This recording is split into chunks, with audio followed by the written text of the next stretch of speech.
સુરેન્દ્રનગરના લીયા ભાવનીગઢ દાણાવાડા અને ગઢડા ગામના સરપંચ સભ્યોએ ચૂંટણી લડતા શૌચાલય હોવાના ખોટા સોગંદનામા રજૂ કર્યા હોવાનો આરોપ ઉઠ્યો છે। ચૂંટણી પંચની આંખમાં ધૂળ નાખવાનું કાવતરું રચાયું એવી રજૂઆત જિલ્લા વિકાસ અધિકારીએ કરવામાં આવી છે।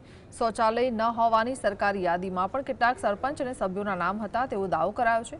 ખોટા સોગંદનામા બદલ તાત્કાલિક સસ્પેન્શન અને કાયદેસર કાર્યવાહીની માંગ ઉઠી છે।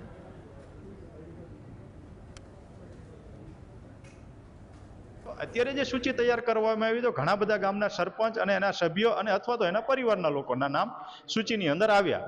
તો એ ધ્યાને દોરી અને અત્યારે જિલ્લા વિકાસ અધિકારીશ્રીને અમે રજૂઆત કરી છે કે જે માનો કે સરપંચ સભ્યો અથવા એના પરિવારના લોકો અત્યારે જે સૂચિમાં નામ આવ્યું છે તો એના અનુસંધાને એવું કહી શકાય કે એના ઘરે શૌચાલય નથી। તો શૌચાલય નથી તો એમને જે તે સમયે પુરાવા ચૂંટણી પંચમાં જે રજૂ કર્યા છે કે અમારા ઘરે શૌચાલય છે, તો એ પુરાવા તદ્દન ખોટા અને વાહિયાત હતા।